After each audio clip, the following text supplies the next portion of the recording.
Hello বন্ধুরা, তোমরা সবাই কেমন আছো? আশা করি তোমরা সবাই খুব ভালো আছো। আর আমরাও খুব ভালো আছি। আজকে হলো রবিবার। রবিবারের এখন সকালবেলা। সবাইকে জানাই গুড মর্নিং। আজকে অবশ্য ঘুম থেকে উঠতে আমাদের একটু লেট হয়ে গেছে। কালকে শনিবার ছিল, রাত্রি করেই একটু ঘুমানো হয়েছিল, তাই ঘুম থেকে উঠতেও লেট হয়ে গেছে। ঘুম থেকে উঠেই দেখি 8:30 বাজছে। এবার কি করব, কাজও তো আছে। আমাদের তো আবার ছুটির দিন বলে আমাদের মেয়েদের কোনো কিছুই থাকে না, সব দিনই কাজ। তবে কি, হাজব্যান্ড আজকে ডিউটি যাবে না, আর মেয়েরও সকালে পড়া ছিল না, তাই একটু দেরি করেই ওঠা হয়েছে। তো কাজ তো সবই একই, প্রতিদিনই যা করতে হয় তা আজকেও করতে হবে। এখন মুখ টুক ধুয়ে ঘরের সব কাজ টাজ করে চলে এলাম চা বসাতে। আর সকালে দেখতে পেলে প্রথমেই আমি ঘুম থেকে উঠেই দরজা খুলে তারপর গেছি জানলাটা খুলতে। ডাইনিংয়ের জানলাটা খুলে আমাদের পাশে একটা আম বাগান আছে। এবার সেই আম গাছে দেখছি একটা সাপ। সাপটা দেখেই তো আমার মানে কেমনই একটা করতে লেগেছে। এমনিতে তো সাপ দেখলেই সবার ভয় লাগে। তাড়াতাড়ি করে হাজব্যান্ডকে ডাকলাম, মেয়েকে ডাকলাম, দিয়ে ওদেরকে দেখালাম। ওরা কিছুক্ষণ ধরে সাপটাকে ঘর থেকে দেখলো, ভিডিওও করলো। তারপরে সবাই যে যার মতো মুখ টুক ধুয়ে এলো, মেয়ে পড়তে বসলো, আর আমি এদিকে চা করতে বসিয়েছি।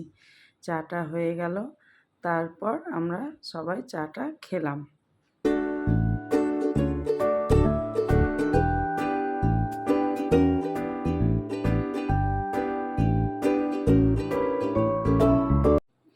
আজকে অবশ্য 3 জনের জন্য 3 কাপ চা করেছি, কিন্তু যদিও হাজব্যান্ড চা অতটা পছন্দই করে না, তবুও আজকে ওকে জোর করলাম যে না, আজকে চা খাও।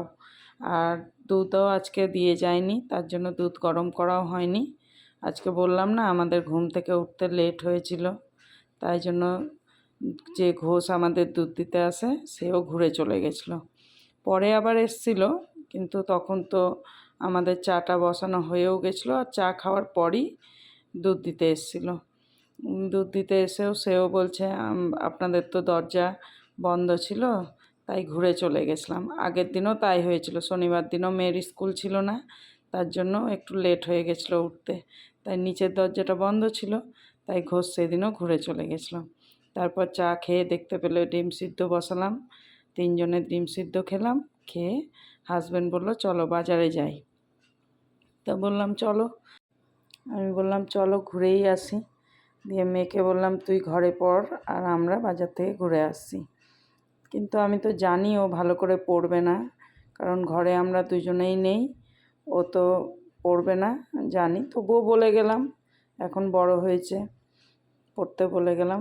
আর আমি ঘরে মুসুরি সিদ্ধ বসিয়ে গেছিলাম, মানে বসিয়ে বলতে হয়ে গেছিলো, ভাবলাম বাজার থেকে এসেই খাবো। তো তোমাদেরকে আর সেই মুড়ি আর মুসুরি সিদ্ধ টিফিনে খেয়েছিলাম, কিন্তু সেটা আর দেখানো হয়নি। তারপর দেখতে পেলে যে আমাদের গঙ্গাটা কত সুন্দর লাগছে দেখতে, তার পাশ দিয়েই আমরা গেলাম। আর গঙ্গাতে প্রচুর পরিমাণে জল বেড়েছে। তো বাজারে এসে আগে চলে এলাম মাছ বাজারে। আর দেখতে পেলে ইলিশ মাছগুলো, সেগুলোও সব অবশ্য ছোট ছোট ইলিশ, তারই দাম অনেক বলছে। তো আমরা আর ইলিশ মাছ নিইনি, আমরা নিলাম একটা কাতলা মাছ। তো কাতলা মাছটার ওজন প্রায় ওই 3.5 কিলোর ওপরেই ছিল, কিন্তু গোটা মাছটা আমরা নিইনি, অর্ধেকটা নিয়েছি। তারপর চলে এলাম সবজি বাজারে। সবজি বাজারে আম দেখতে পেলাম, আম নিয়েছি একটা। একটা আমেরই ওজন হয়ে গেছে 1 কেজি। তারপরে কিছু টুকটাক সবজি কিনে বাড়ি চলে এলাম। আর দেখতে পেলাম মেয়ে দরজা খুললো, খুলেই লজ্জা পেয়ে গেছে, যেহেতু আমি ভিডিও করছি তাই লজ্জা পেয়ে গেছে। তারপর মাছটাকে বেসিনে রাখলাম, রেখে আগে জলখাবারটা খেয়ে নিয়েছিলাম, তারপর এখন এসেছি মাছটা ধুতে। তো মাছগুলো ভালো করে ধুয়ে পরিষ্কার করে নিচ্ছি, আগে বাটিতে ঢাললাম। ঢেলে আজকে অবশ্য 2 পিস মাছ রান্না করব, মাছ ভাজাই করব। অনেক বেলা হয়ে গেছে, বললামই তো ঘুম থেকে উঠতে বেলা হয়ে গেছিলো, তাই জন্য আজকে আর সেরকম কিছু রান্না করব না। আর মাংসও আজকে আনিনি, ভাবলাম থাক আজকে আর মাংস করব না, পরে ওই অন্য দিন হয়তো মাংস নিয়ে আসবে, সেই দিন করব। তো আজকে মাছই করেছি। মেয়ের জন্য আবার ডিম করে দিয়েছিলাম। তো মাছটা ধুয়ে নিলাম, আর মাছের অল্প একটু ডিম এনেছিলাম, আর মাছের তেলটা ছিল। তেলটা দিয়ে ভাত খেতে আমার খুব ভালো লাগে, আমারও আমার হাজব্যান্ডেরও। মেয়েও খায়, কিন্তু ও তেলটা খাই, অবশ্য মাছটা খাই না। তো আজকে ভেবেছি ওই তেলটাই করব। দিয়ে এই যে দেখতে পাচ্ছ, বাজার থেকে সবজি, বাজারে অল্প পটল, একটু কচু, তারপরে কাঁচা লঙ্কা, টমেটো সব অল্প অল্প করে নিয়ে এসেছি।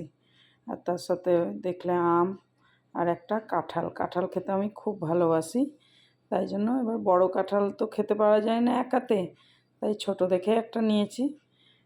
মেয়ে তো কাঁঠাল খায় না, আর হাজব্যান্ডও একটু খায়, তো ওর তো সময় নেই কখন খাবে, তার জন্য ওই ছোট দেখে নিয়েছি, দুদিনে খাওয়া হয়ে যাবে। তারপর একদিকে ভাত বসিয়ে দিয়েছি, আর একদিকে পটল ভাজা করে তুলে রাখলাম, আর এই যে দুজনের জন্য দুটো মাছ ভাজা ভেজে নিলাম।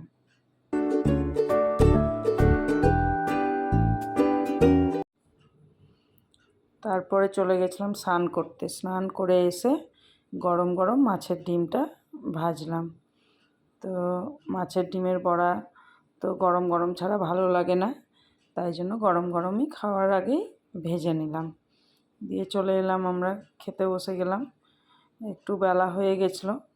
এই যে ভাত করেছি, আলু সেদ্ধ আর মাছের তেলটা, পেঁয়াজ আর কাঁচা লঙ্কা দিয়ে, আর এদিকে মাছ ভাজা, পটল ভাজা, আর তার সাথে মেয়ের জন্য হচ্ছে ডিম আর মাছের ডিমের বড়া। এই দিয়েই দুপুরে আমাদের খাওয়াটা হয়ে গেছিলো। হাজব্যান্ডকে থালাটা দিয়ে সাজিয়ে দিলাম, তারপর আমরাও খেয়ে টেয়ে একটু রেস্ট করলাম। এখন সময় হয়ে গেছে সন্ধে, এই 8টা, সন্ধে বলবো না রাত্রি বলবো বুঝতে পারছি না, ঠিক 8টা বাজে। আর তার আগে আমি সব, গ্যাসটা মোছা হয়নি, তাই গ্যাস ট্যাস মুছে সবজিগুলো ফ্রিজে তুলে তারপর সন্ধে টন্ধে দিয়ে এখন একটু রেডি হয়ে যাব বাইরে। মেয়েকেও চুলটা বেঁধে দিলাম, দিয়ে যাব আমরা একটু বাইরে, মানে ব্যারেজের দিকে একটু যাব, ব্যারেজের দিকে ঘুরতে যাব। তাই জন্য হাজব্যান্ডও বাইরে থেকে এলো, ও টুকটাক কয়েকটা বাজার করার ছিল সেগুলো বাজার করে নিয়ে এলো। দিয়ে এই যে মেয়েকে দেখছো কেমন করছে, আর হাজব্যান্ডকে দেখাচ্ছি, ও সরে চলে গেল। তো চলো এবার যাই, দেখো কি করি।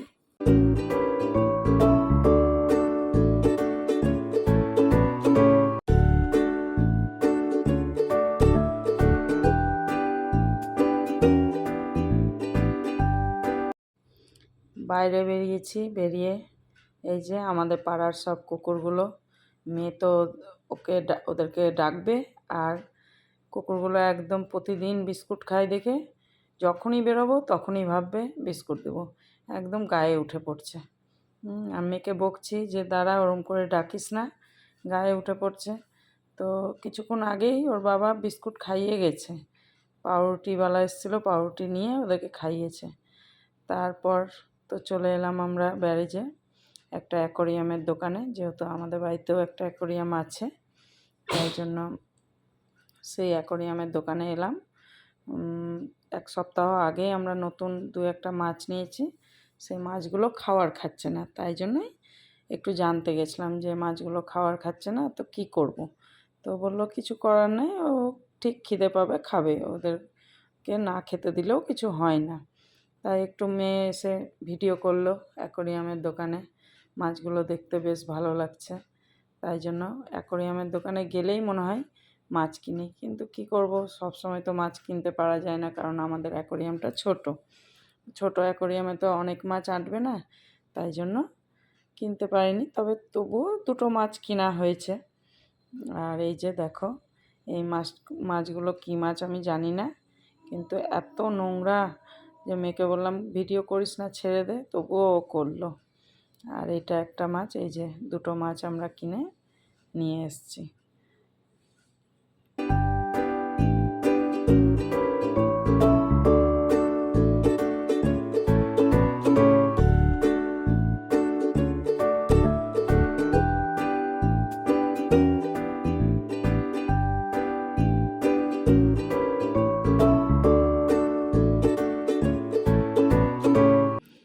অ্যাকোরিয়ামের দোকান থেকে আমরা চলে এলাম এবার এই গান্ধীঘাটের দিকে। এই যে দেখো বড় গঙ্গা, অন্ধকারে অবশ্য গঙ্গাটা বুঝতে পারছো না। তো এখানে খুব সুন্দর করে সাজিয়েছে, কারণ এখন শ্রাবণ মাস, তো সবাই এখানে স্নান করে জল ভরে জল ঢালতে যাচ্ছে। তাই জন্য সকলকে যারা যারা জল ঢালতে যাচ্ছে তাদেরকে এখানে একটু খিচুড়ি খাওয়ানোর ব্যবস্থা আর জলের ব্যবস্থা রেখেছে। আর সন্ধেবেলা নাকি এখানে একটু অর্কেস্ট্রাও হয়েছিল, তা আমাদের তো আসতে দেরি হয়ে গেছিলো। এটা একটা শিব মন্দির। তারপরে আমরা একটু পাঁপড় খেলাম, খেয়ে প্রায় দোকানপাট বন্ধই হয়ে গেছিলো। তারপর আমরা বাড়ি চলে এলাম। তাহলে ভিডিওটা এই অবধিই রাখলাম। তোমাদের সবাইকে জানাই শুভরাত্রি।